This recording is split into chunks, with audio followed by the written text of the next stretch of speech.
सर्वप्रथम सरस्वती माँ के चरणों में नमन करते हुए इस ऑनलाइन प्लेटफॉर्म पर मेरी तरफ से आप सभी बच्चों को प्यार भरा नमस्कार।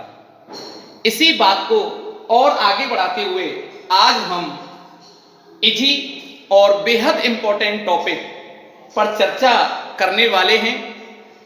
कल हमने आपको विद्युत द्विध्रुव आघूर्ण इलेक्ट्रिक डाइपोल मूवमेंट पढ़ाया था, तो थोड़ा सा आज उसी टॉपिक को रिवाइज करते हुए हम आगे बढ़ते हैं।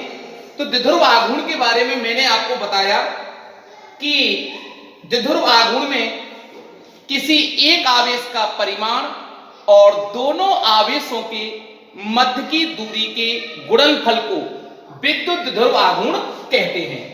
जैसे कि ये दो चार्ज हैं, जैसे यहां पे दे रखा है, हमने एक एग्जांपल भी लिया था HCl, पॉजिटिव और नेगेटिव, ठीक है ना।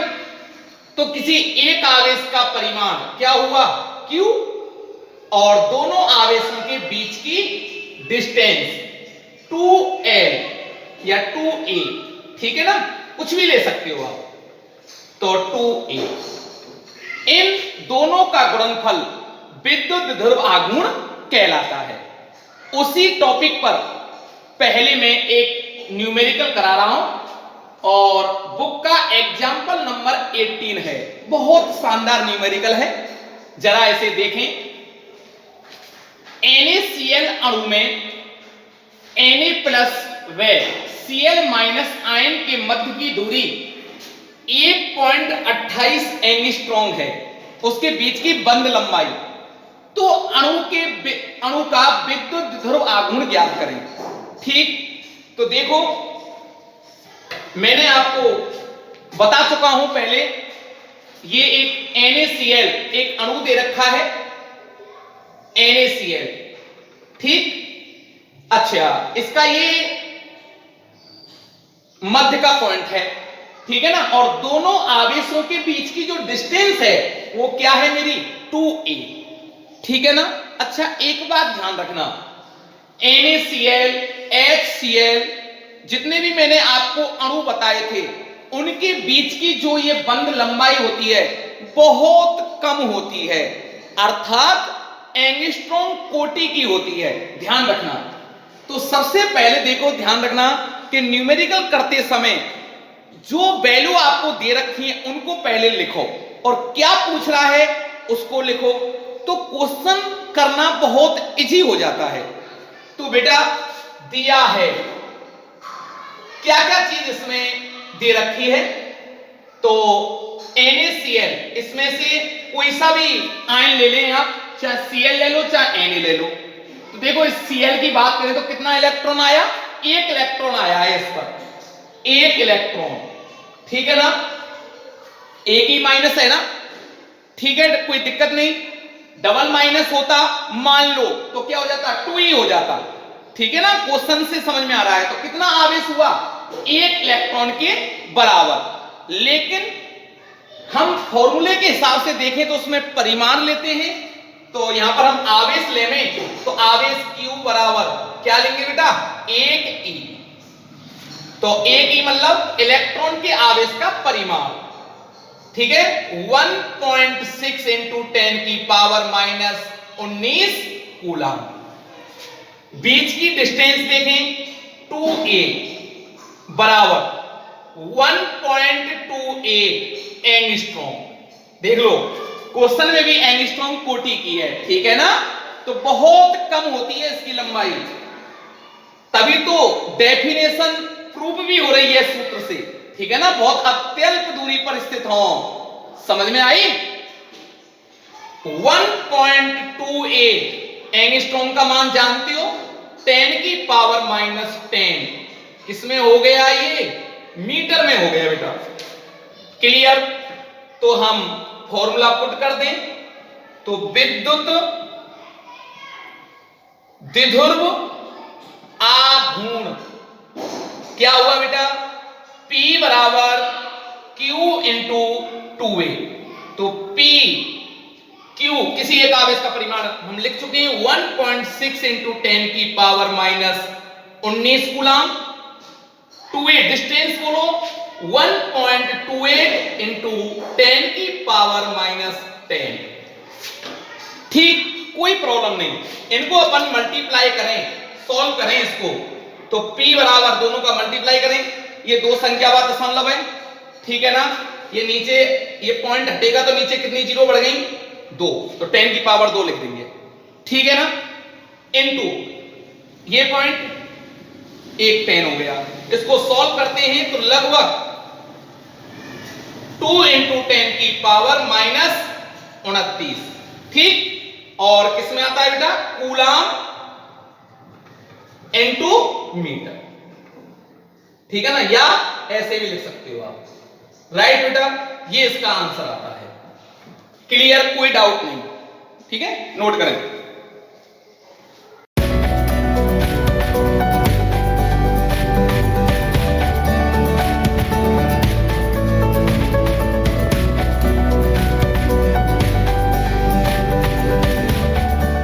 देखो, नेक्स्ट टॉपिक है हमारा बेहद इजी और इंपॉर्टेंट। तो आप इस पर मोस्ट भी डाल सकते हो, इंपॉर्टेंट भी डाल सकते हो। बोर्ड की एग्जाम की तरफ से बहुत इंपॉर्टेंट टॉपिक है ये। अक्ष पर विद्युत क्षेत्र की तीव्रता ज्ञात करना। किसके कारण? विद्युत ध्रुव के कारण। तो बेटा सबसे पहले आप विद्युत ध्रुव बनाओगे, ध्यान से समझना, ठीक। पूरी नजर आपकी बोर्ड पर होनी चाहिए। तो एक मैंने आपको एक विद्युत ध्रुव ये दर्शा दिया, ठीक। ये बेटा नेगेटिव चार्ज और ये मेरा पॉजिटिव चार्ज। इनके दोनों आवेशों के मध्य का पॉइंट जो है वो है O। दोनों आवेशों के जो बीच की डिस्टेंस है वो 2a है। तो मैं इसको दो भागों में डिवाइड कर सकता हूं, A और ये भी A, राइट। अक्ष किसे कहते हैं? कल के लेक्चर में मैंने आपको पढ़ाया था, अक्ष दोनों आवेशों को मिलाने वाली रेखा। तो ये क्या होगी? मेरी अक्ष होगी बेटा, ठीक है ना। ये अक्ष है। अब मुझे अक्ष पर विद्युत क्षेत्र की तीव्रता ज्ञात करनी है, अक्ष पर। तो इसका ये मध्य बिंदु है, मध्य बिंदु से r दूरी पर कोई बिंदु मैंने एक P लिया है, जहां मुझे इस द्विध्रुव के कारण विद्युत क्षेत्र की तीव्रता ज्ञात करनी है, ठीक। अच्छा, ध्यान रखना, ये पॉइंट A और ये पॉइंट B। और मैं इसको और सिंप्लीफाई करूं तो ध्यान रखना, एक तो बेटा मुझे किसके कारण यहां विद्युत क्षेत्र की तीव्रता ज्ञात करनी है? प्लस Q के कारण। और एक किसके कारण ज्ञात करनी है? माइनस Q से। तो प्लस Q से मुझे डिस्टेंस चाहिएगी। इसके लिए आप क्या करोगे? इस प्रकार से एक डॉटेड लाइन बना लोगे। तो यहां से डिस्टेंस बताइए आप, और यहां से भी आप एक डॉटेड लाइन बना लोगे, राइट बेटा। तो ये डिस्टेंस कितनी बची? यहां से कितनी है? R। ये A है, तो ये डिस्टेंस P से कितनी बची? R minus A। क्लियर? अच्छा, यहां से बताओगे आप? यहां से बता पाओगे कितनी बची? बताओ जल्दी बोलो। R plus A। क्लियर? ये R प्लस A बिल्कुल क्लियर होना चाहिए। देखो ऐसे डॉटेड लाइन, एग्जामिनर को लगे कि वास्तव में बच्चे ने डायग्राम बहुत फर्स्ट क्लास बनाया। और फिजिक्स में डायग्राम से ही नंबर आपके डिसाइड होते हैं सबसे पहले। अगर आपका डायग्राम सही नहीं है तो आपका जो कॉपी चेक करने वाला एग्जामिनर है वो टेंशन में आ जाएगा। तो उसको टेंशन में नहीं पालना, अपन को ध्यान रखना, ठीक है ना। डायग्राम एकदम फर्स्ट क्लास। दूसरी बात सुने, धन आवेश के कारण जो विद्युत क्षेत्र की दिशा होती है वो दूर दिशा में होती है, अर्थात परे होती है, और ऋण आवेश के कारण उरे होती है। क्लियर? तो धन आवेश के कारण निकालें। तो इसके कारण बोलो बिंदु P पर मुझे ज्ञात करना है, किधर होगी? दूर दिशा में। तो दूर यहां से इधर होगी, ये होगी बेटा। तो इसको मैं कैसे रिप्रेजेंट करूं? E vector plus Q, right? Plus Q लिख सकता हूं इसको मैं, ठीक है बेटा? ये प्लस Q आप लिखें, सबको देखना चाहिए। E plus Q vector. और माइनस के कारण निकालें अपन, तो इधर होगी बेटा इसकी ओर। तो क्या लिखेंगे बताओ? E minus Q। क्लियर हो गया बिल्कुल? कि देखो अब आपको यूं भी नहीं पता कि कोई डाउट भी नहीं होना चाहिए आपको कि प्लस के कारण किधर होगी? परे। देख लो एरो बता रहा है ना दूर दिशा को, और या को एरो किधर है बेटा? इसकी ओर है, तो इसकी ओर होगी। क्लियर? कोई दिक्कत नहीं। एक बात और समझो, द्विध्रुव आघूर्ण की दिशा किधर से किधर को होती है? माइनस Q से प्लस Q की ओर। तो इधर होगी, ये होगी P वेक्टर। सब चीज क्लियर, कोई डाउट नहीं होना चाहिए। अब इसकी आप एक बात और ध्यान रखें, ये विद्युत ध्रुव कहां पर रखा हुआ है? मैंने बोला था कुछ नहीं कहा जाए तो मैं उसको कहां रखा हुआ मानूंगा? हवा या निर्वात में, राइट? तो मैं क्या बोलूंगा? चित्र में दिया है एक विद्युत द्विध्रुव जो कि हवा या निर्वात में स्थित है, जिसके आवेशों का परिमाण स्मॉल q और मध्य की दूरी 2a है, a और a। उसके मध्य बिंदु O से r दूरी पर कोई बिंदु P है जहां मुझे विद्युत क्षेत्र की तीव्रता ज्ञात करनी है। क्लियर? इसको मैं लिख देता हूं।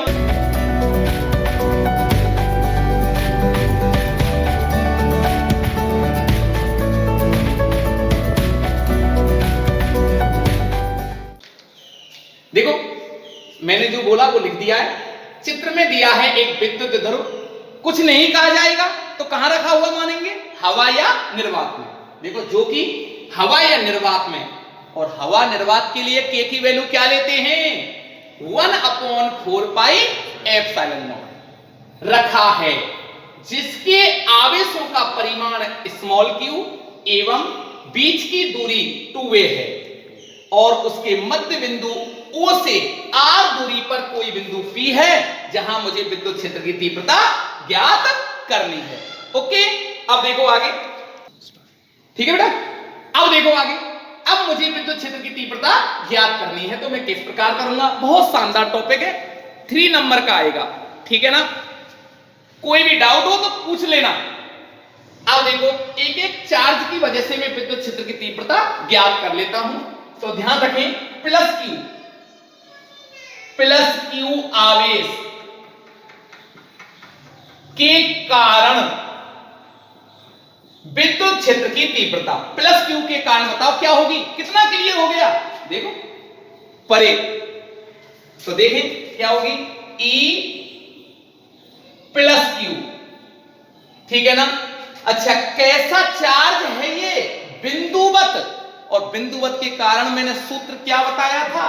KQ/r²। बताया नहीं बताया था? अच्छा तो देखो KQ अपॉन डिस्टेंस, देखो बेटा यहां से दूरी क्या है? यहां से दूरी बताओ r-a, तो r-a का होल स्क्वायर। अच्छा एक बात ध्यान रखना आप लोग, बहुत इंपॉर्टेंट बात है, विद्युत क्षेत्र सदिश राशि है।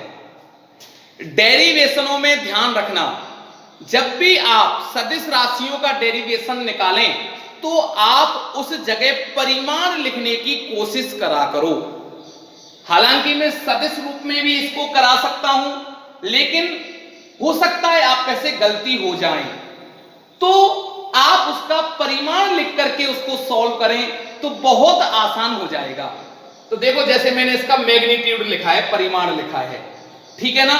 डायरेक्शन आप चाहें तो इसकी साइड में आप लिख सकते हो, कोई प्रॉब्लम नहीं है, ठीक बेटा? अब देखो इसकी डायरेक्शन बताओ किधर है? परे, तो परे लिखना तो थोड़ा उचित नहीं होगा, तो मैं इसकी डायरेक्शन यूं लिख देता हूं। इससे थोड़ा कंपैरिजन करने में फायदा है, इसकी डायरेक्शन किधर से किधर को लिखना पसंद करेंगे? ए से बी की ओर।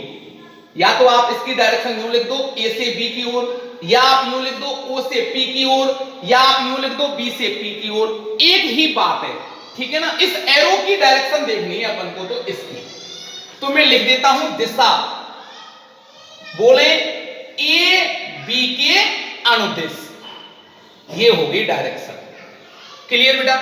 अब देखो माइनस क्यू आवेश के कारण क्या हो गई? E माइनस क्यू बराबर के क्यू अपॉन, यहां से डिस्टेंस देखो आप क्या हुई बेटा? R प्लस ए का होल स्क्वायर।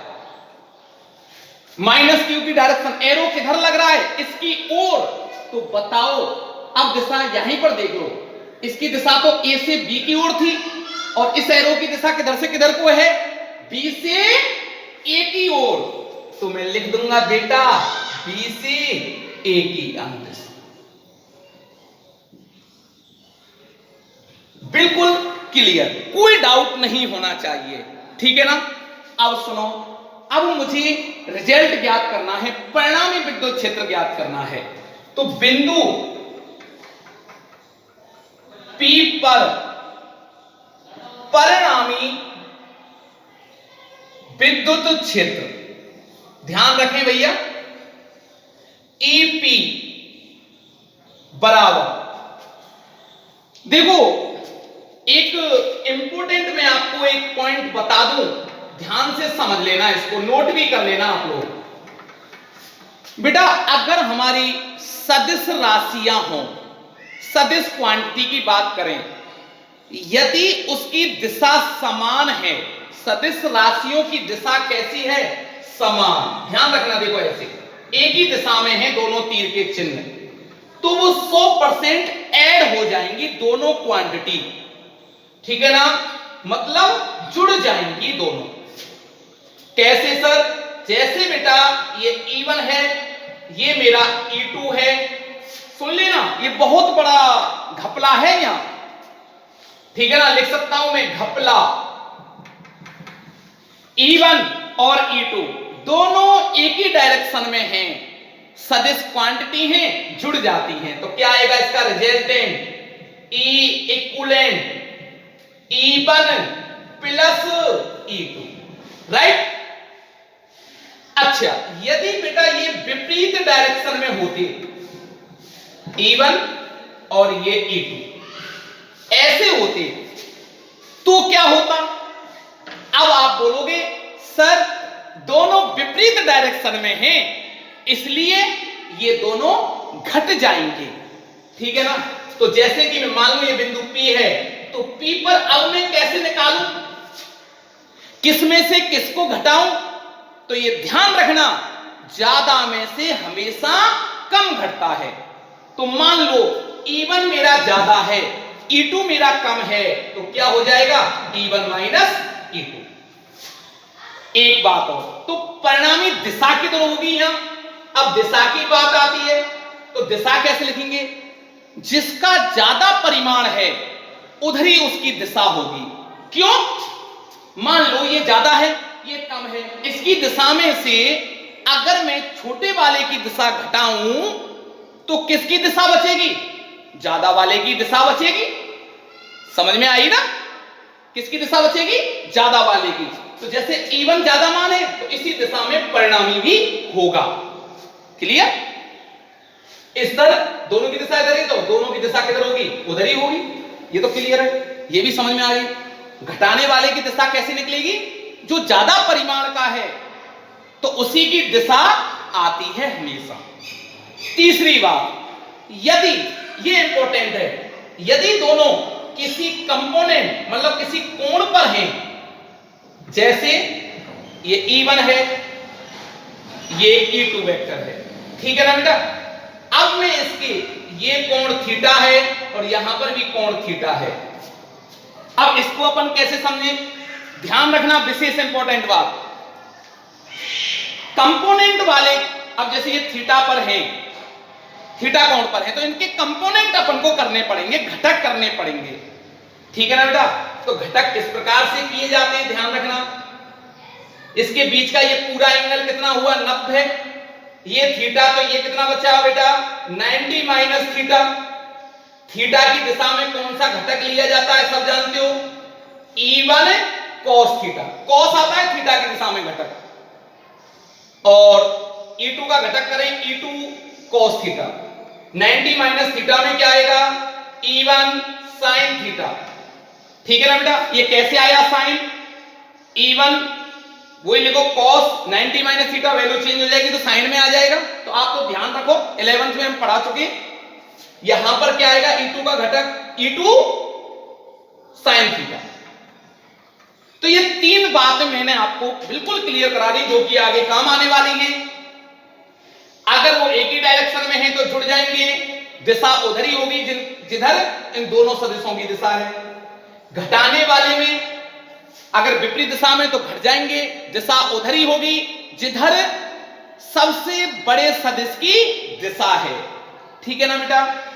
और अगर उसके किसी कोण पर घटक दे रखे हैं, कोण पर उन विद्युत क्षेत्रों का मान दे रखा है, तो उनके क्या हो जाएंगे घटक हो जाएंगे, राइट। थीटा की दिशा में cos आता है, 90 माइनस थीटा की दिशा में sin आता है। तो ये तीन बातों को विशेष ध्यान रखें आप लोग, आगे काम आने वाली है दूसरे चैप्टर में बहुत ज्यादा। और वैसे हालांकि अभी मैं पढ़ाने वाला हूं निरक्ष पर पढ़ाऊंगा, ये तो अच्छा है, निरक्ष पर भी ये घटक काम आएगा अभी, ठीक है ना।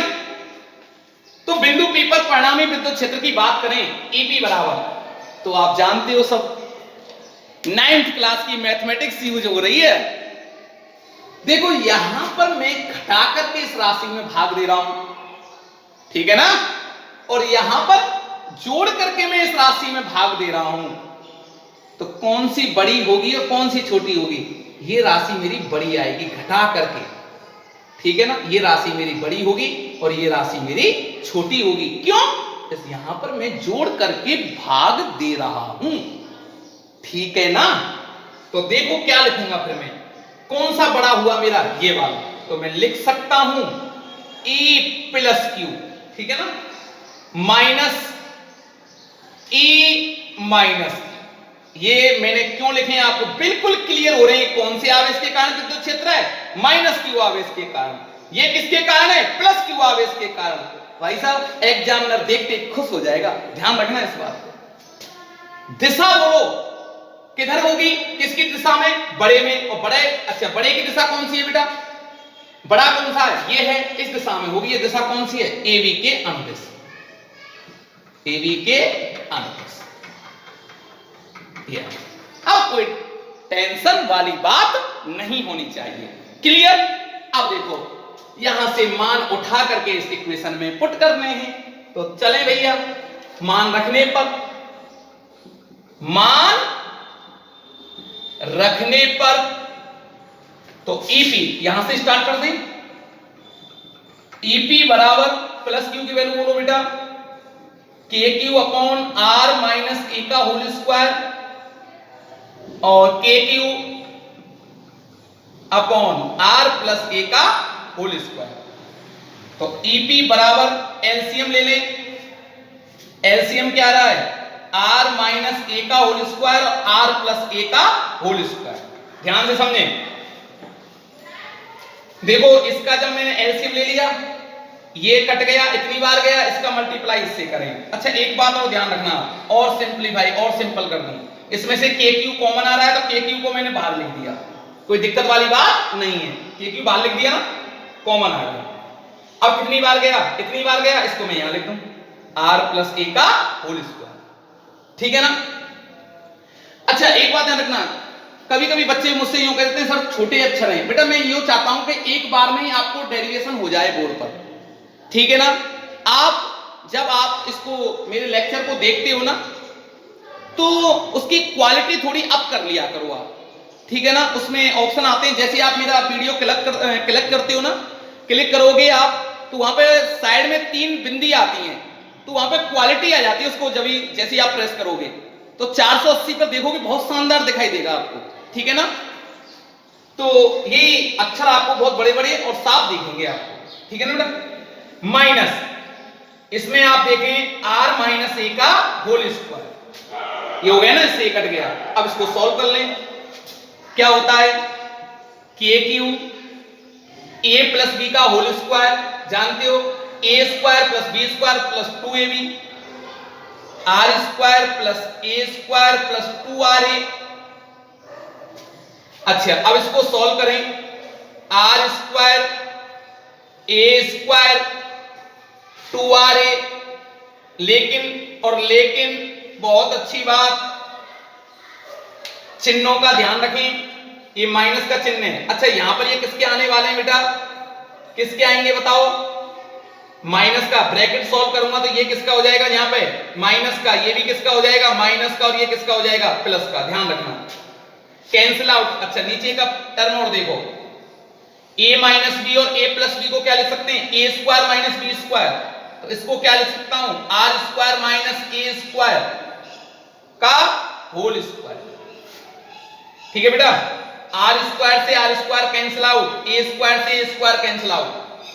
क्लियर, कोई डाउट वाली बात नहीं है, ठीक है ना। अब देखो के क्यू क्या बचा बेटा, 4ra upon R square minus A square का होल स्क्वायर। तो ये आ गई हमारी ईपी की वैल्यू। डायरेक्शन बोलो, ए बी दिशा में, ए बी दिशा में। तो यही वैसे हमारा फॉर्मूला है वैसे तो, ठीक है ना। ये हमारा अक्ष पर विद्युत क्षेत्र की तीव्रता का सूत्र आ गया। अब कुछ यहां पे हम कंडीशन अप्लाई करके आगे हम इसको ड्राइव कर सकते हैं, तो इसको आप नोट कर लें।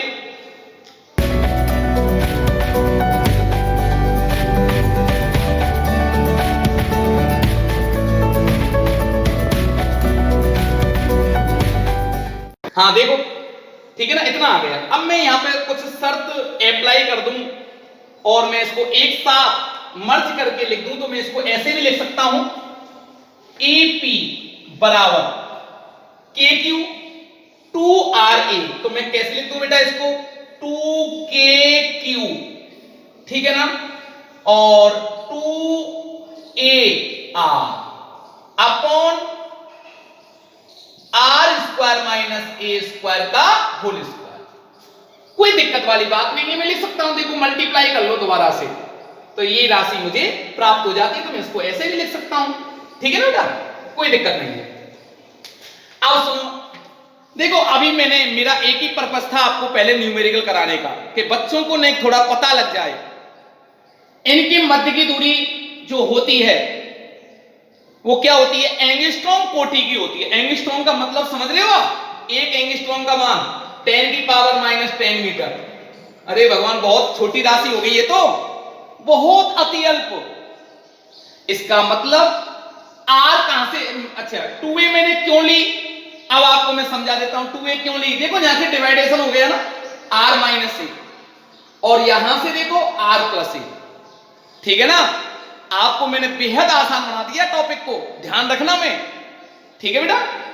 अगर मैं इसको a ही लेता पूरी, तो a/2 भाई साहब जान निकल जाती डेरिवेशन को करने में आपकी, ठीक है ना। तो आपके लिए देखो कितना बेहद आसान लेकर के आता हूं मैं टॉपिक को, ये भी तो आप देख लिया करो।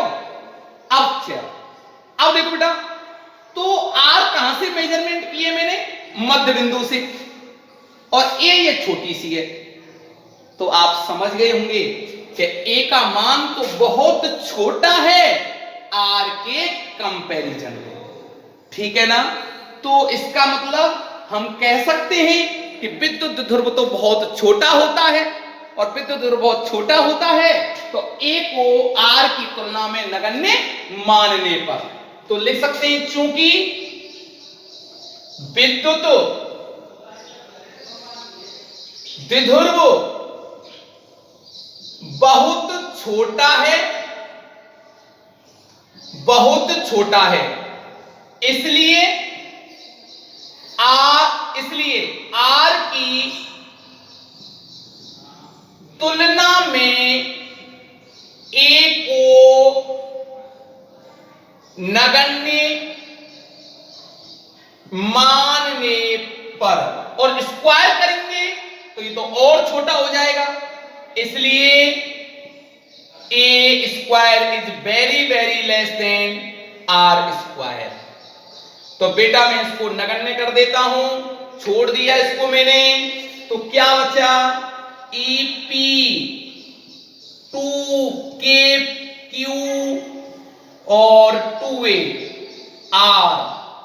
आर तो जाने वाला है अभी, और ये क्या बचा R4, ठीक है ना।